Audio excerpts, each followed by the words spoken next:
Hey, welcome back, everyone. This is the FloTrack podcast. I'm Kevin. He is Gordon. Our email address, flotrackpodcast@gmail.com. Subscribe to the FloTrack podcast YouTube page. Guy to admit, Gordon. Very bummed. Very sad. I was all fired up to do the show. Well, I'm fired up. Why are you bummed? I got news right before we started. I checked Twitter one last time. What? Alison Dos Santos needs surgery on his knee. Kevin. The big three was just getting back together. And now this happens. This was going to be the event of the year, event of the decade, maybe. I have no idea how hurt he is. Is this true? What's your sources? There's Brazilian media reports. If someone in the chat speaks Portuguese and can help me out, I'd appreciate it. I'm in a tough state right now. I'm very, very sad. This is not good. I mean, typically surgery, it's not like he's going to be fine. There's no way he's not going to, like, this isn't going to work out for him this year. Like, it's going to be a postponed to 2024 for him to be in his full form. Meniscus, NBA players can come back pretty quickly. I tore my meniscus, but I'm not the level of an NBA player. I was out for a while. I was not 100% until basically ever, until modern day. Okay. Still not 100%. But, okay, Colt found it here. Alison Dos Santos suffers knee injury, will have to undergo surgery. Oh, is this translated? All right, can you read that? I can't see it. Gordon. I am blind. Okay, fine. Current world champion, the 4-minute hurdles, Alison Dos Santos suffered a meniscus injury in his right knee while training in Sao Paulo. According to the profile of the Brazilian Olympic Committee on Twitter, the 22-year-old athlete will have to undergo surgery. There's still no date for the procedure, nor prediction of return to the slopes. I don't think that's the correct translation at this point. To the track. You get the point. This is from Agency Brazil Media. Okay, hold on. Is there a quote in there? Hold on. Go all the way up. Can you get it all the way up so I can see it's above? This camera's blocking it right here. I'm blind. I can't read this. Feeling my knee, but it was necessary to treat it.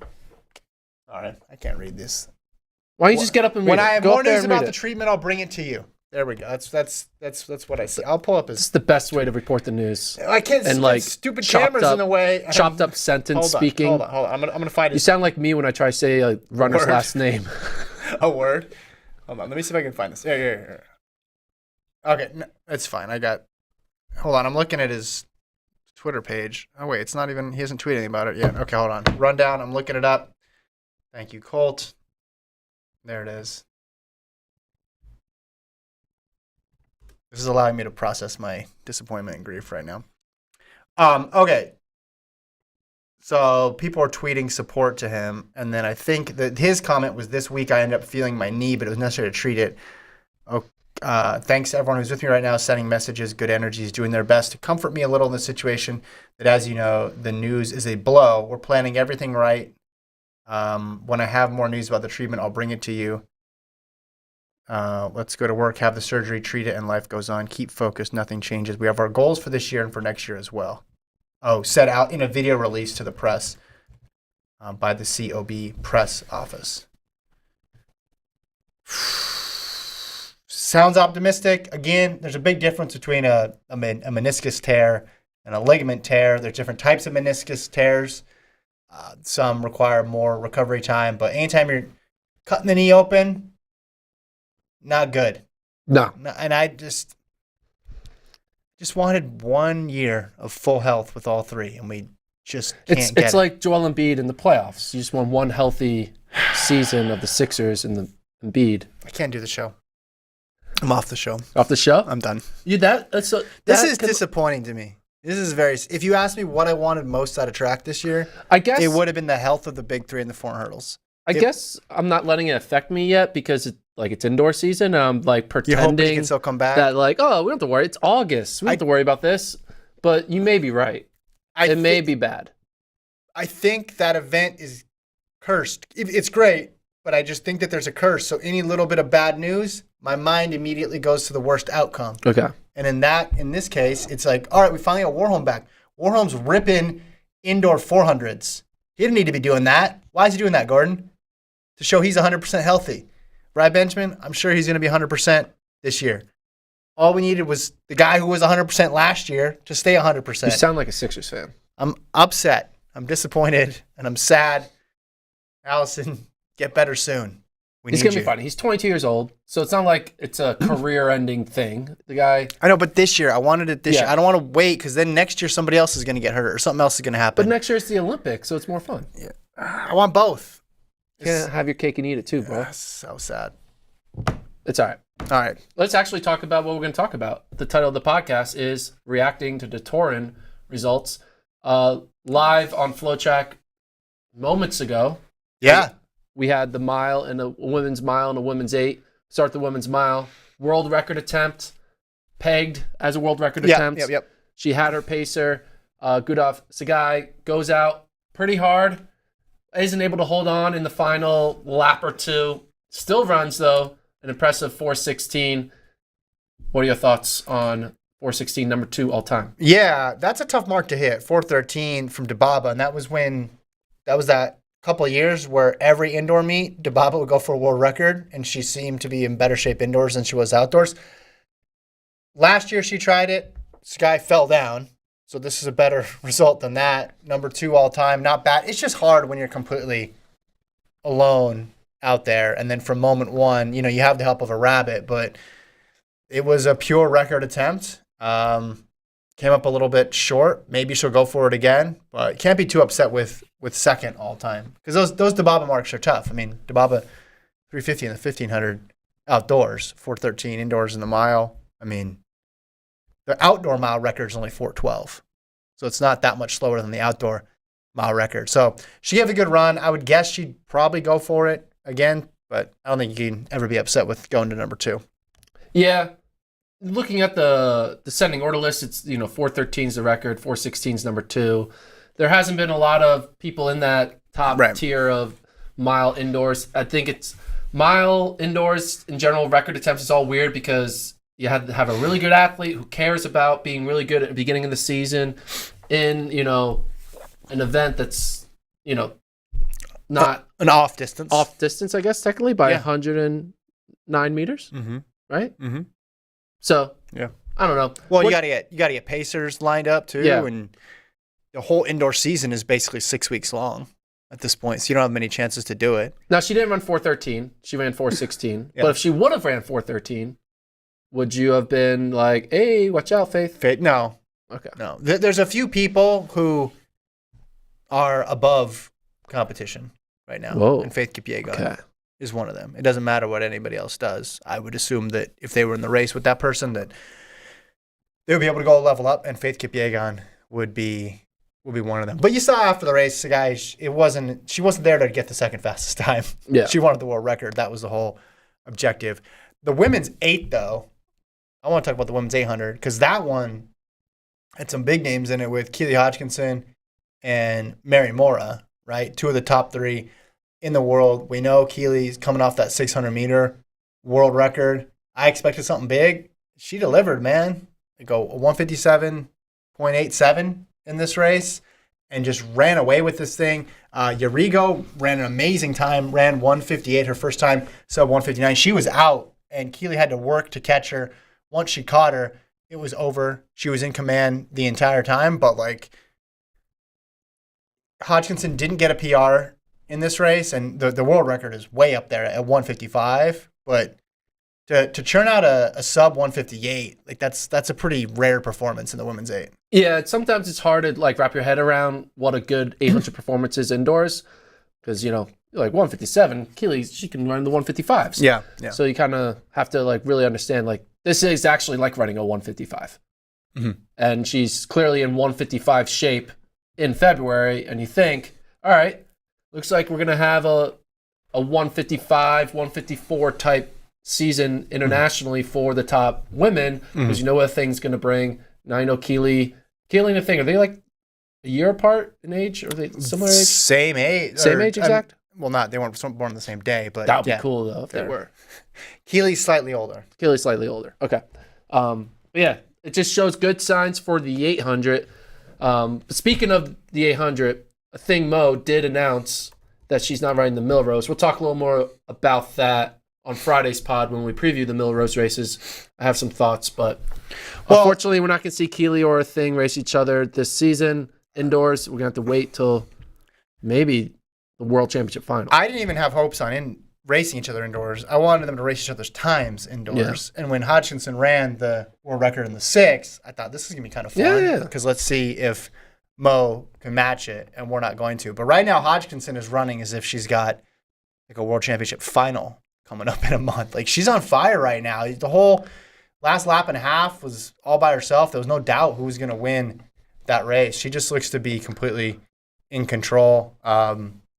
Yeah, I wonder if she could get, I'm looking at this all-time list, Gordon, if she can get into sub 157, which, she's run, what did she run before? She's run 157.20.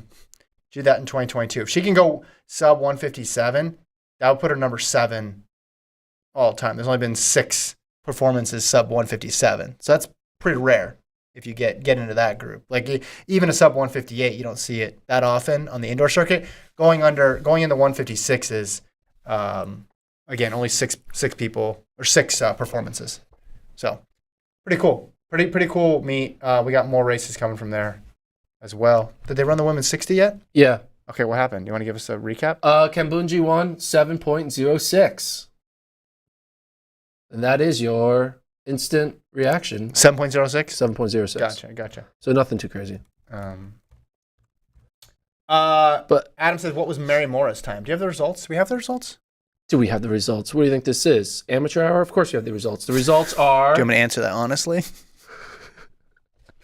Mary Mora ran 2:01. She finished 4th in the race. Yeah, and she closes real hard in these races, and this one was kind of weird because Urigo went out with the pacer, so there was a bunch of big gaps there, and I think for some people, got to give them a little bit of time to get going indoors.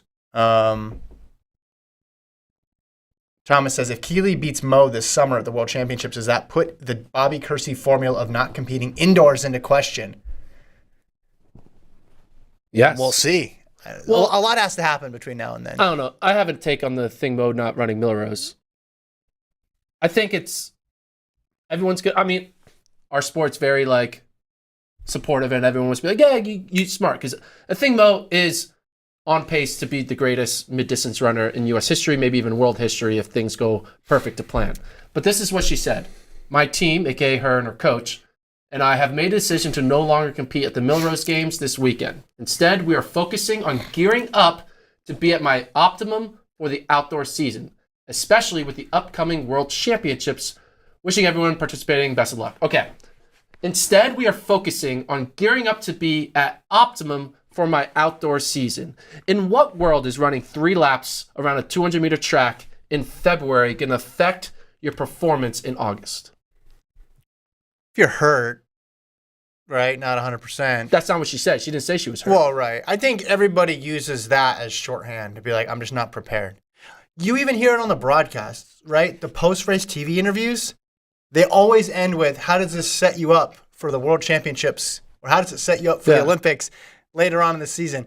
Very little of it is focused on what just happened or what's going to happen in 2 or 3 weeks. Like, hey, are you going to win the World Indoor Championships? Or, hey, you're going to go to USA Indoors? Everybody has oriented their brains around there's one meet that matters. Well, I mean, it's every single year. I mean, that's because that's where our sport is designed, around contracts and everything. And it doesn't surprise me. It doesn't surprise me, but the idea that running this race is not going to be optimum for your outdoor championship performance that's just science does not back that up. I'm sorry, it does not. There's no way. Do you even remember what you did 6 months ago can you trip him if you go for a run today? Don't compare me to anybody who's fast. If you go for a run today, are you going to be like, I ran really hard 6 months ago, and that's why I didn't run fast today? I think it's more... No, you're not. Yeah. I think it's more just... For a lot of athletes, you don't blame them. Especially the better you get, the less it matters. So the less you're going to risk. Yeah. Nobody wants to risk anything. But what's the risk of her running Millrose? The risk is... losing. Well, and also if you're not 100%, why go and get a loss, right? It's like...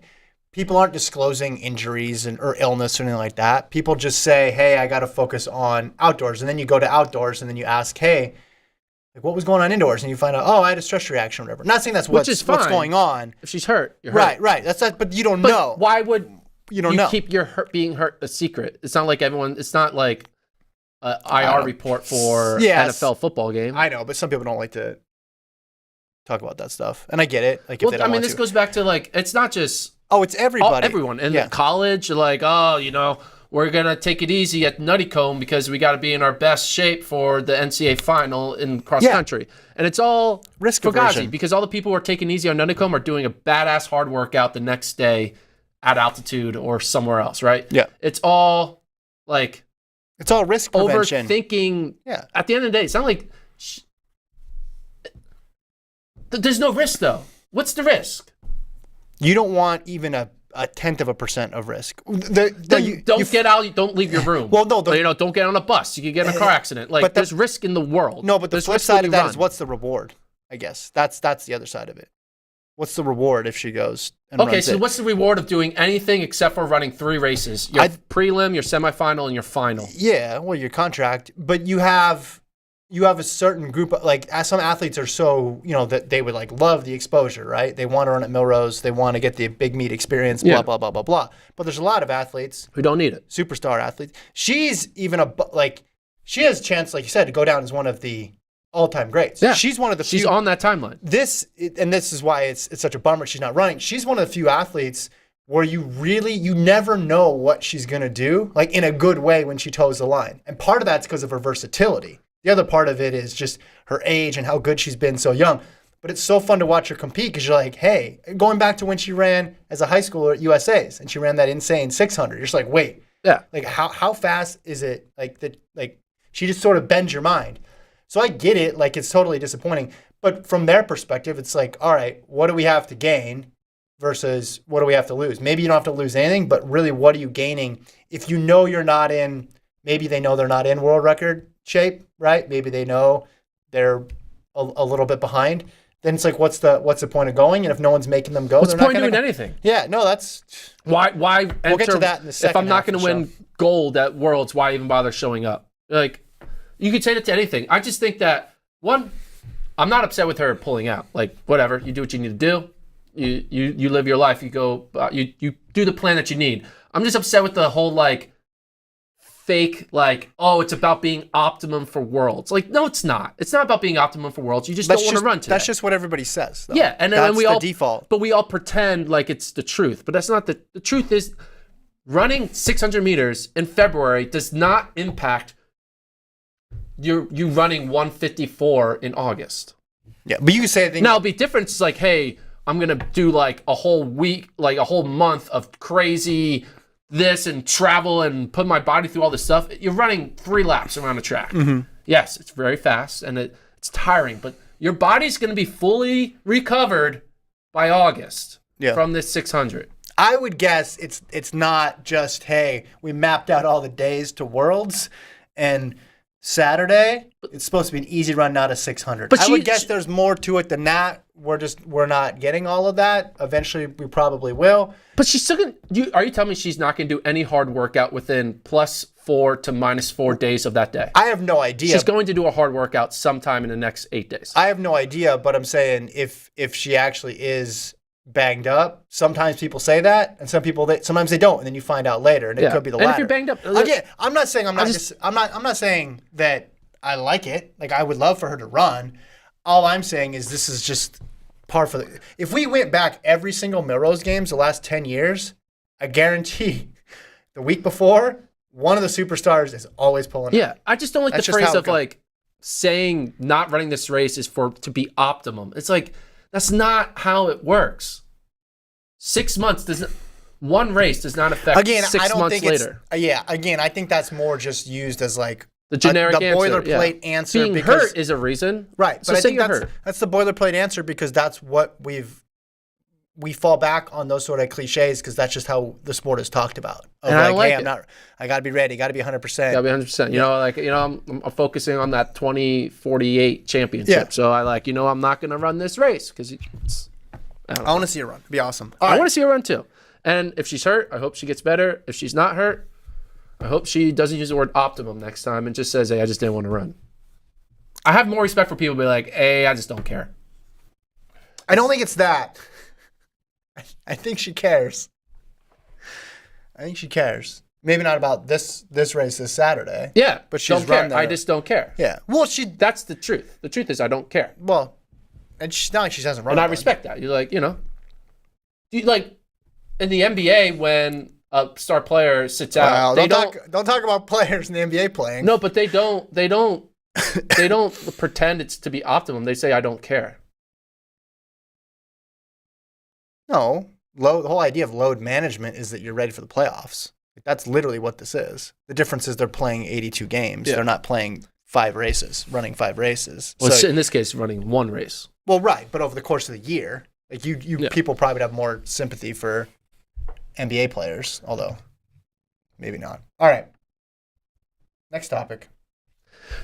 So I have a title for the this segment. It's called When News Breaks and We Already Did Our Podcast. Dun, dun, dun, dun, dun, dun, dun, dun, dun. This just in. Sifan Hassan is going to make her London Marathon debut. Which we knew like last week. In April. We had some issues with the pod on Friday. Colts Internet. Monday, we just wanted to talk about the weekend. Yeah, Monday, I assume we had done a Friday pod. We hadn't. I'm pumped about this. Yes. Are you pumped about this? Yes, it's live on FloTrack. Watching Hassan make her marathon debut.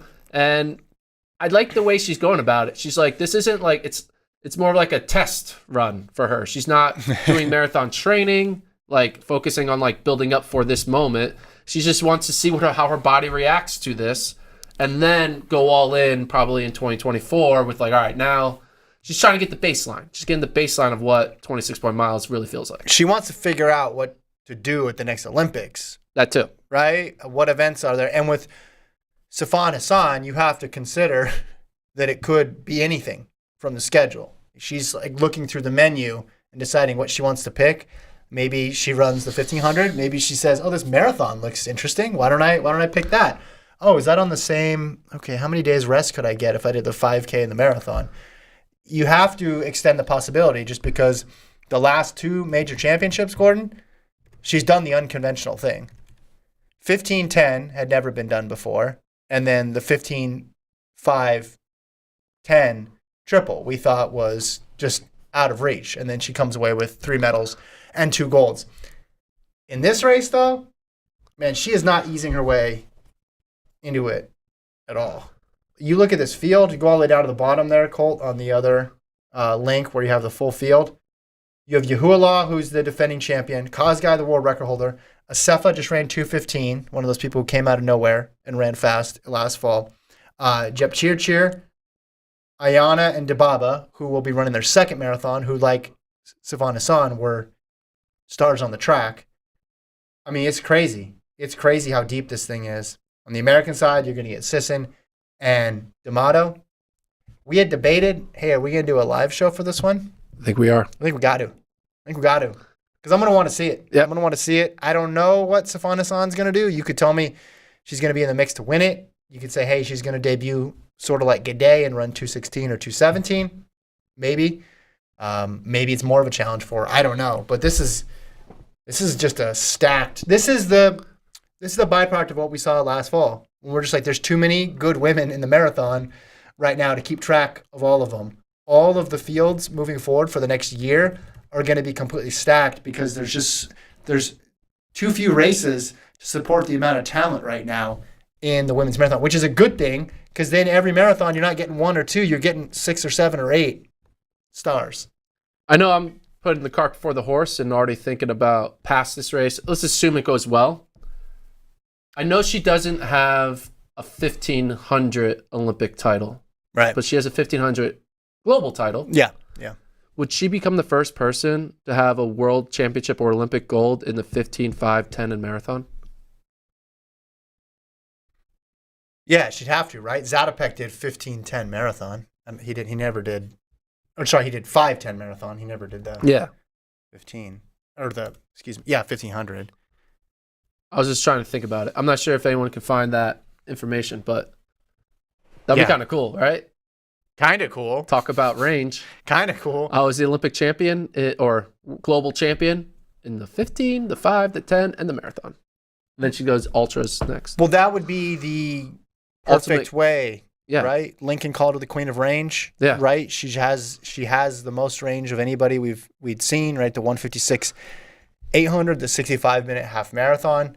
So what better way to exemplify that than figuring out how to get a. You're thinking about it now. It's crazy, dude, right? if she gets even any sort of medal, I think it would be nuts. Because you look at Gaudet. All right, maybe Gaudet doesn't go down as an all-timer in the marathon, but she still has a really fast time.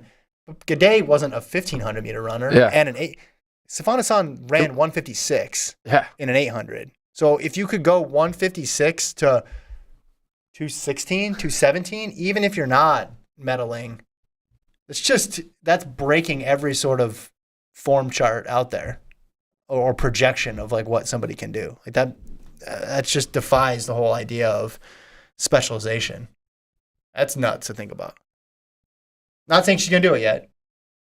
But. This maybe not make sense, but do you think there's anyone? I mean, this is more on the men's side. Matching your marathon PR with your 1K PR.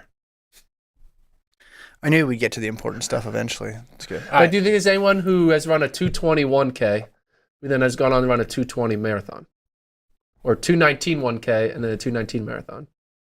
I guess there's been 230 1Ks and 230 marathons. Yeah, isn't that Kipchoge? I mean, he's gone under on both of them. Or under. No, it's not about being under. You have to be like your PRs. Your 1K PR becomes your marathon PR like 10 years later. Okay, well, I'll go out and run a 5-minute 1K and then make you proud the next time there's a marathon. How about that? Fair enough. All right. We got a couple other stories we want to get to. Talk about this DQ. Man, this DQ is making a lot of noise right now. We can throw this up there. I'm sure people have seen it by now. This is from a high school regional meet in Maryland. And I watched it, and like everybody else, was a little confused. Why was this person disqualified from this race, which means they can't move on and compete in the 300. So I zoomed in. Some forensic analysis. Saw him put up his arms a few meters before the finish line and celebrated. And that was about it. And I think most people decided that was about it too. So excessive celebration, I guess is how you would describe this. We've all talked about the overzealous high school officials, but I think this might be the peak of it. Yeah, I mean, look, it's a screenshot. We'll zoom in here at that moment. You see his arm, his right arm is out. Yeah, celebrating so about. He's probably like, yeah, I won. Yeah. And here's the thing. Wins by a lot. The competition he's racing against is his own teammate. Mm-hmm. It's not even like another school where it's by his friend. So he's taunting his friend?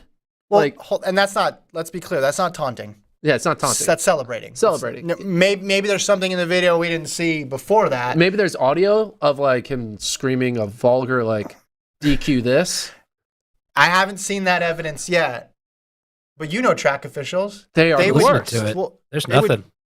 Colt's listening to the audio. He's isolating the audio. It's like CSI status back there. Some track officials would DQ just for this. I know. It surprised me, but then I also thought, no, this lines up perfectly. There's whether or not it's jewelry, compression shorts not matching. It's mall cop syndrome. He's like, I'm not a real official, so I want to Well, no, they're real officials because they're really DQing him. No, I mean, if you're a high school regional meet official, that's not the same thing as being the official at the starting line at the Olympic Games. You're still getting paid to be an official, though. Are they getting paid or are they volunteering? No, they're getting paid to officiate, just like referees in a high school basketball. Not all officials get paid. They're getting paid to officiate. The person who's making this call about whether or not to DQ this athlete, I think is a volunteer. They're getting paid. Just how much are they getting paid? I have no idea, but that's not the point. The point is they should be able to use some judgment here. And the point of this is high school sports. The point of this is for high school athletes to have opportunity to participate and have fun and compete.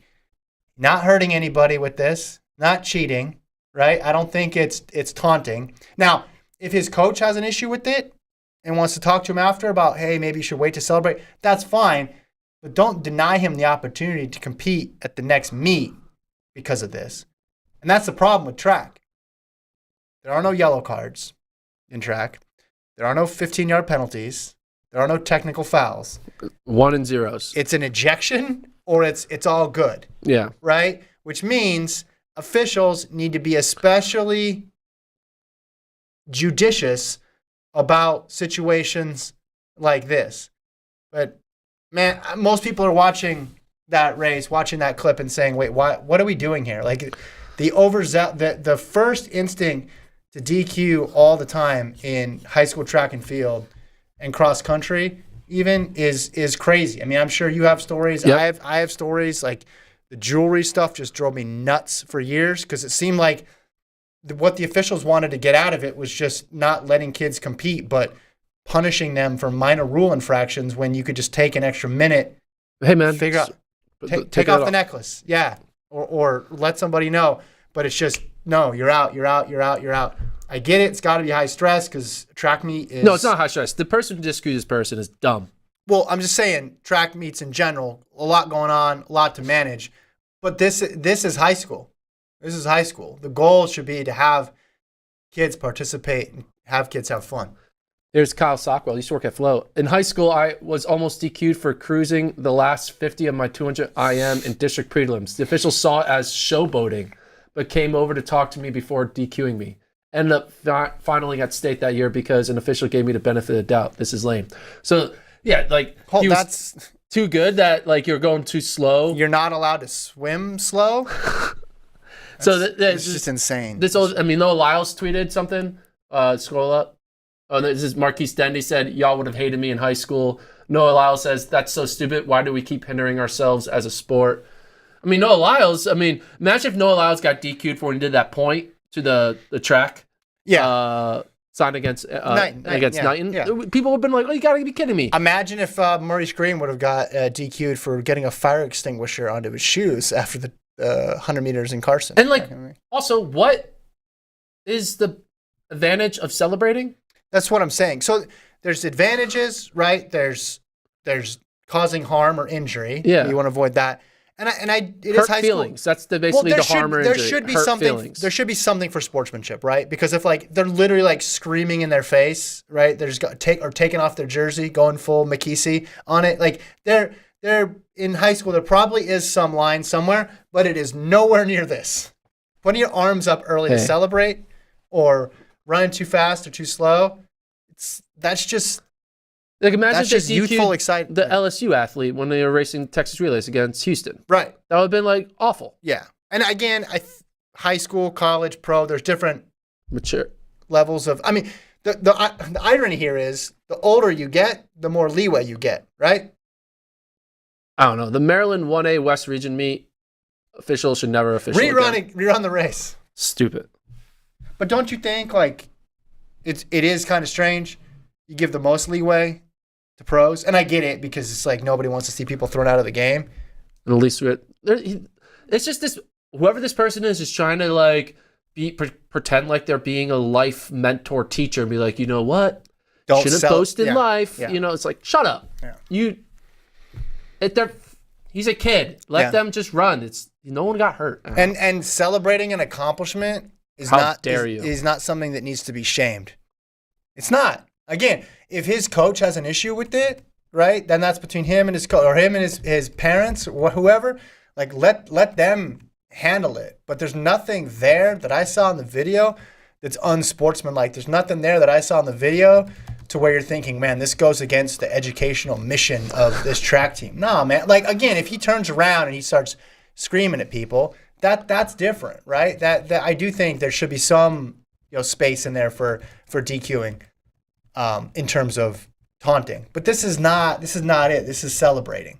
This is even if he's running the last 100 with his hands up, that's celebrating. That just shows that he's better than everybody else, right? You don't want to get beat by somebody with their hands up. Last 100, run faster. That's how it works, right? That's how it works. And if they Bolt want his chest, gets DQ'd in the Olympics. Yeah, Bolt pounds his chest, gets DQ'd in the Olympics. You imagine if he got DQ'd for doing that? Yeah. Oh, that would be hilarious.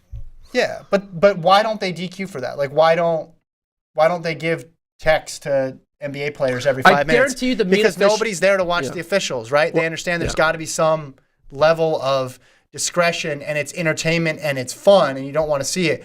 But in high school, when the kids are relatively anonymous, at least compared to like the perspective of professional athletes, they just feel like they have carte blanche sometimes. And again, what kids take away from high school track shouldn't be, I need to follow these rules. There's so many positive things to learn from competing in track and field, and it shouldn't be blind obedience to arbitrary rules about celebrating or wearing jewelry. Yeah, I mean, I bet you the meet official at this race, this is probably the first track meet they're at. Like, okay, well, if that's the case, I would actually cut them more slack. I don't think it was, though. I don't think it was, because I could see this happening at so many track meets. But it wasn't even like an obnoxious celebration. I couldn't even tell that the guy celebrated. You watch it 20 times, you can't even tell. I know, but my point is, this could have happened in every state. There's at least one official in every state who would defend this. That's my point. And that person needs to be banned from. They shouldn't be officiating. They should be doing something else. Defended. There's no defense. Yeah, they should be doing something else. All right. What's next? You want to talk about the BU Mile? We got some Penn Relays announcements, and then you need some advice. I need some advice. Yeah. BU Mile. So Jordan Carpenter, meet director over at BU, which has been having phenomenal races. For 20 years. For 20 years. And no different this year. This upcoming weekend is going to be wild. Had a fun tweet where he said, for anyone wondering why performance lists are taking so long to come out, it's because you all lied about your miler's seed time. He ended up sending me the heat sheets 2 a.m. his time. Mm-hmm. So he was up late trying to figure this out. And you look at the mile, there are 60 people with a seed time under 4 minutes. He told me that 110 people wrote their seed time as 4 minutes or faster. 110. First of all, what are your thoughts on seed times? How much faster can you say your seed time is to what you've actually run? What's the rules? Like if you run 4:01, can you say that put me at 4 flat 3:59? No. But everyone does it. That's the problem. But everyone gives themselves 2 seconds because like if you're 4:01, you'd say like I'm going to PR, so I'm really a 3:59 athlete. You should have equivalent distances. You should be able to send in. That I'm fine with. If someone has a fast 8 or a fast 3, they should list that, and there should be a little chart that says, "All right, we'll give you this seed time as a mile." But if you're just shaving 5 seconds off because you did the math in your head after they did a workout, no, everybody's going to do it. Yeah, but what if you ran 4:01 last year and it's your season, you haven't run mile yet this year? Oh, you can use a previous year's time. Yeah, that's fine. But what if you know you're faster than your last time? Then you got to run it, man. But I don't know that you're faster. Okay, do you think I don't know that you're faster. All right, do you think if I'm a meet director, I don't know that you're faster. Now, no one's probably coming to my meet because this is a very strict rule, but I'm not. But what about Edward Cheserek? He doesn't have a 5K time in college yet. Or he'd be like, yeah, you got to go. No, you got to run with the 14:30 guys. He can submit his 10K time or his 1500 time. He didn't have 10K time yet. 3K time. He just has a mile sort of time. Yeah, and then I'm sure it's good, and that will put him in a good heat. It's the meritocracy, baby. Go run it.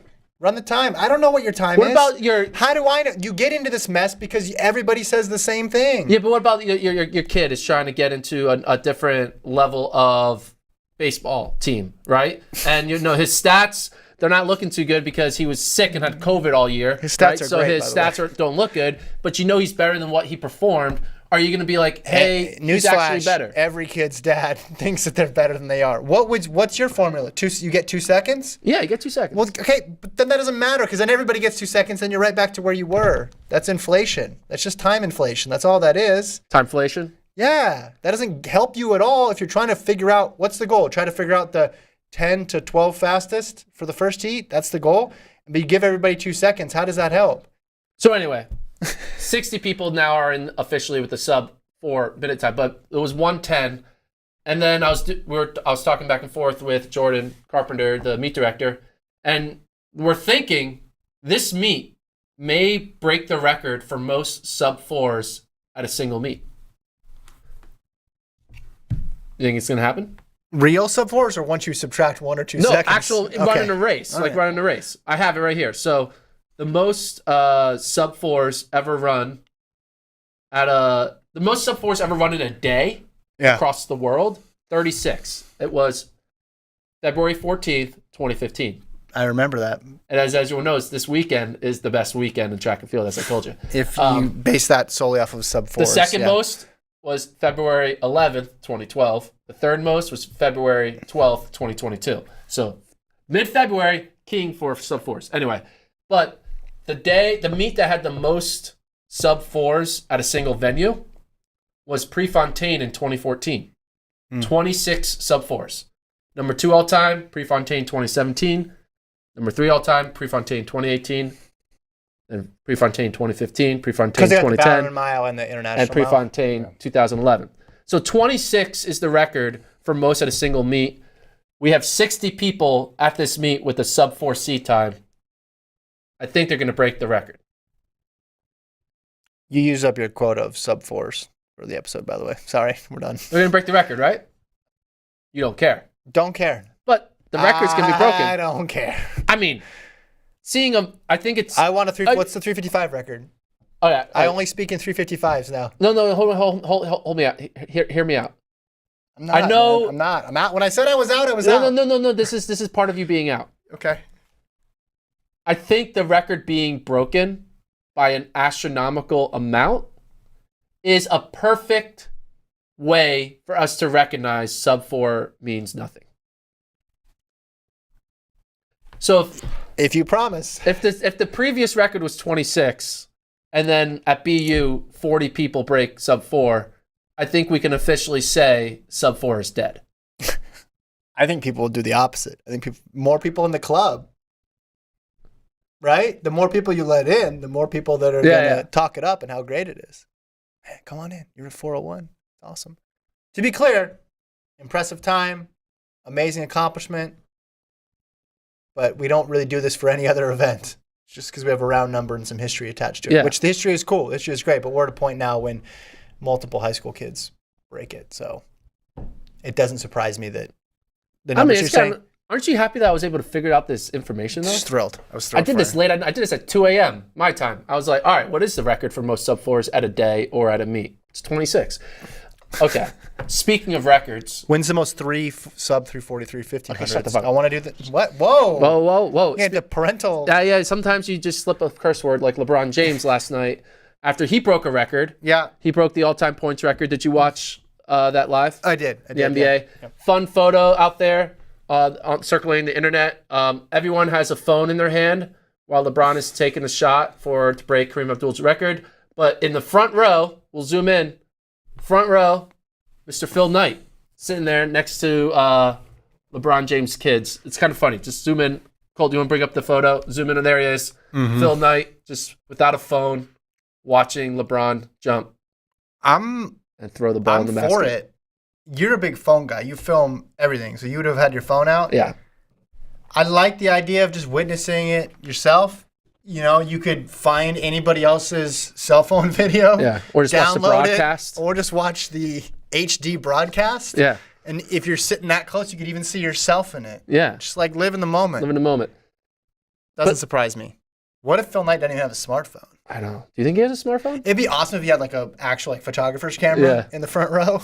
It's just a gigantic lens. He has like the thing you put the cape over your head. Exactly. And like rolling in. Big old flash bulb just breaks. That'd be hilarious. But it made me think, I'm a big NBA fan, as you know. You're an NBA fan too, Spurs here. Most points all time. Yeah. That's probably the most marquee record, right, for an NBA. Maybe points in a game too, but most points all time. What is the equivalent of, what's the most points all time record in track?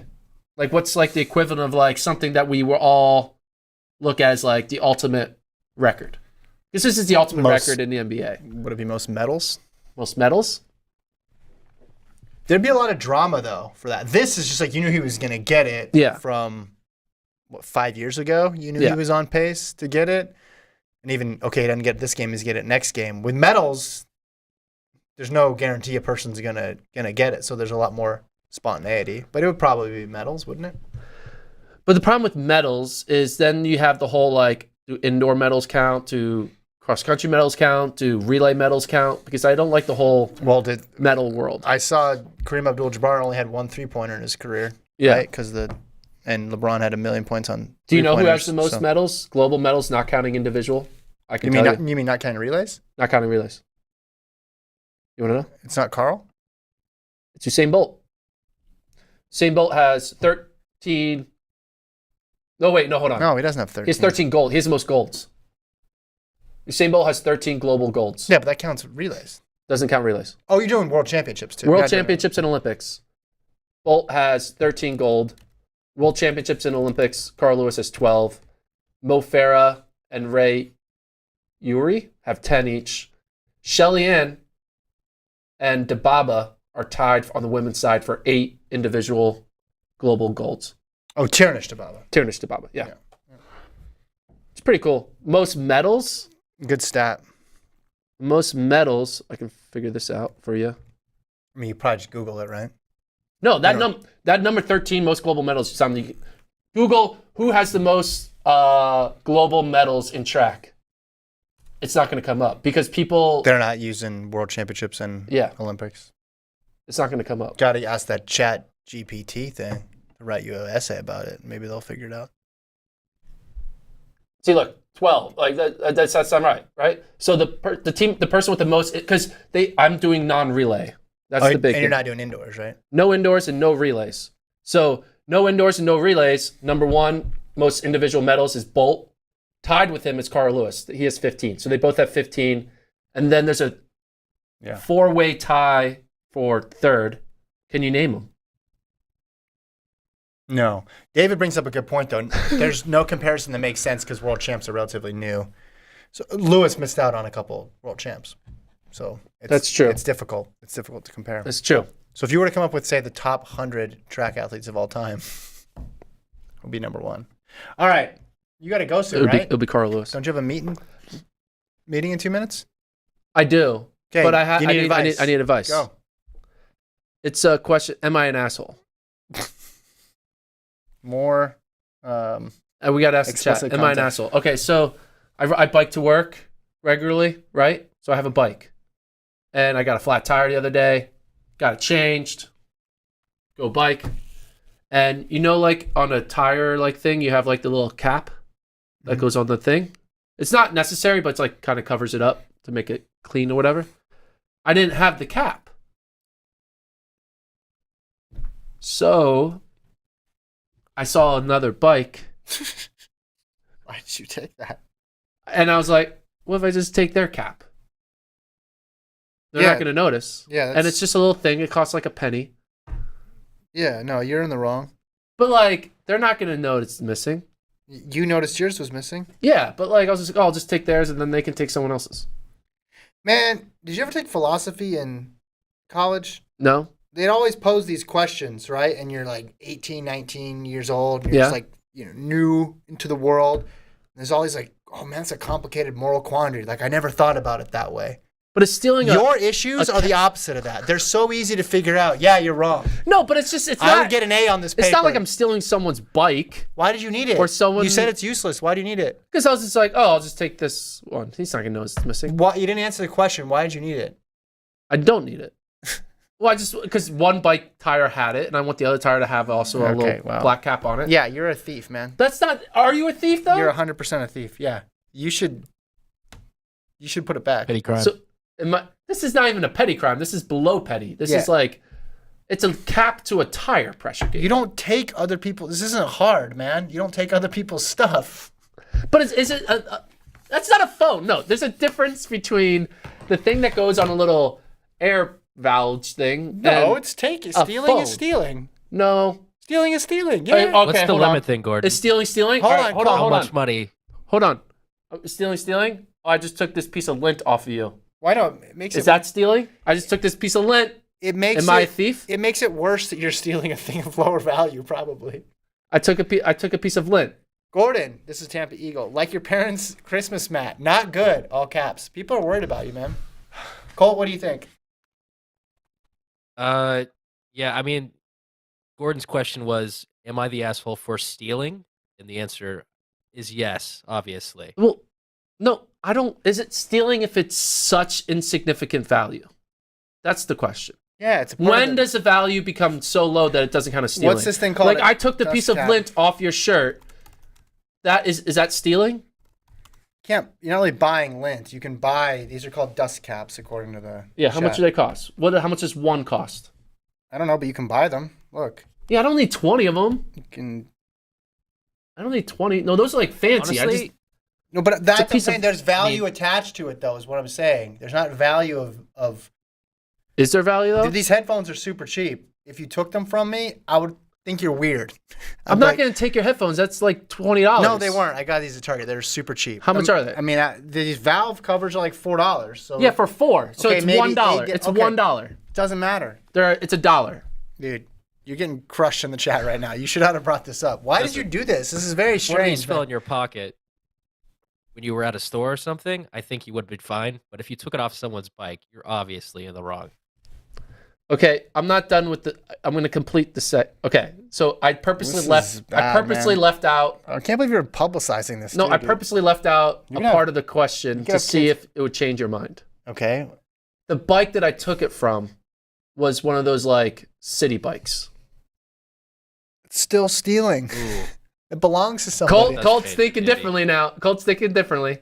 it's from a company. It's not from an individual. I'm a little bit more on Gordon's side here. Hey! but willing to admit No, that. it's still stealing. You're still stealing something.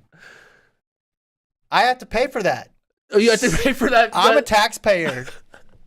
I have to pay No, for that. That's not If it's a taxpayer. city- That's not. It's Okay, well, It's like this someone little owns it. park, and So you're let it okay go. with so if it's privately owned, you're okay with people stealing from private It businesses? was like it's sitting That's on the okay. sidewalk. It's like a red thing where you you Okay, 'cause it's you sitting on the you scan your sidewalk? QR code to ride it. yeah. Is the chat changing their mind? No, Because it's not a person's personal bike. It was it a doesn't corporation belong bike. to you. But no one is going to notice. It doesn't the cap matter if on the, a it corporation doesn't matter. city bike. It doesn't matter. Listen to you, corporations. Well, you know what I Stick mean. it up for them. I expect that from Cole. You're over here. But like, an individual noticed, like I did notice when my cap was gone. But no one is going to care if the cap All right. of like the publicly used scan your bike code here to ride Let the bike. me give you some Immanuel Kant since we're doing philosophy. What if everybody did it? Well, What if everyone's not doing it. No, but what if I'm they the did? only one that did Let's it. apply what you're doing to everybody else. What if everybody else decided they could take the dust I cap? took something off that was of it. less than $1 in value, And if everybody does it, from a city bike that no one is like caring about. yeah, the chat is not going your way. No, chat should If- go my way. It's the city bike doesn't change their mind. No. It changed Colt's mind. David said, so it's okay to steal from FloTrack. That's a private company. Well, Then yeah, Gordon loses his job. you can take FloTrack's little dust cap. Yes, If it- 100%. Coco said if it's not stealing, then it's vandalism. So Okay, vandalism. Yeah, it was vandalism. that's bad too. But no one cares if you vandalize a Lime scooter. You say nobody. Yeah, because if everybody did that, we But wouldn't everyone have Lime does it. scooters. No, everyone doesn't. I'm talking about your own personal responsibility. There's not a bunch of Gordons out there. There's only one Gordon. That's not true. There's a lot of people in the world, and if everybody viewed it the same way, then you have a problem. So that's why you shouldn't do it. I can't believe you're sticking up for big bike. I'm not even. You ride bikes more than I do. I'm just sticking up for the Took a principle of dust it. cap off of a city like scan me bike. Again, don't do it. Not yours. This is like what I tell my 7-year-old. Does it belong to you? No. Oh, so how many people in the chat? They probably all have stolen probably some type of signage at a local cross country meet that they ran at. So we're all hypocrites. Why are you projecting? Because of your own moral failings, you're just assuming everybody is? I don't think it's a moral failing to take a less than $1 dust cap off of the equivalent of a Lime scooter You bike. should put it back. Here's what you do. I put it back on Now a you have the opportunity. I'm not gonna be able to find that bike. The bike is Find gone. a different one. Find a different city bike. But they're all You gonna have come up- caps on them. Well, if you want to atone for this, I gotta find. just look every single time you pass one of those things. If it's And if missing- it's missing one, you put it back. Then I will say you're good. You're lucky. Because if it's just a private person's bike, you're never going to see that Yeah, person yeah, again. no. So the harm can't be, you can't make amends for it. But you have the opportunity now. All right. So Because the city- my new life mission is to find a city bike with a missing dust cap. David says next he'll steal a city bus. It's just a bus. Just took the Okay, you guys I just took the engine out it of it. sounds like a Dare commercial. You smoke one joint, and then all of a sudden you're doing. No, it's more. It's. I don't think it's going to bring about This the isn't failure a of gateway. civilization. I'm not gatewaying drugged into a criminal lifestyle. No, it's not that. But the term you used before wasn't "Am I a criminal?" It's "Am I an asshole?" This is like the definition of asshole behavior. These little tiny things that they add up. But it's so tiny. It's like people not It putting the literally is. shopping It cart literally back. is tiny. It's like people not putting the shopping cart back at the grocery store. No. And if everybody did that, it's complete chaos. I put the cars. I don't believe you. I don't believe anything about you anymore. This more than anything has changed my opinion of you. You should not have said this. Well, I'm Would at have least I'm being downloaded honest. a car, right, Gordon? Yeah. Well, if I downloaded a car. Cole, you know you're on my side. You thought it was a big deal, and then you realize, whatever. It's just the dust cap of one of 1,000 city bikes in my neighborhood. It doesn't matter. It does, though. There's a little bit of. It doesn't matter. So if I take a pebble from the lawn of a house, also weird. Every example you give just makes you sound weirder. but if I took a pebble from the lawn of a house, would you be upset with me? Again, I would think that would be very weird. And again, there's difference criminal and what you're talking about here. Okay. Yeah, it'd be strange. Well, thanks for listening to the pod. We love you guys. Hopefully, I'll find a dust capless city bike on my walk home David today. says no visa for Budapest 2023. Just lost it. Find it. Put it back. If you do it, take a picture of it. Okay, and I'll let you know. It's also weird you think it has no value or it's not important at all to your bike, but you needed it just so it could be even with your bike.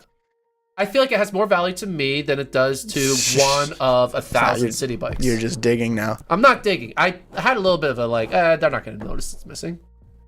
It's a city bike. No one owns it. But you don't need it. You just said you didn't need it. I wanted it. You're not getting a loaf of bread to feed your family exactly with this because I wanted it. All right. Jeez, man. Send the pod. Like and subscribe. Thanks for listening. I'll see you guys Friday. Previewing the best weekend of track of 2023. 700 people are going to break 4 in the mile. Later, guys. Bye.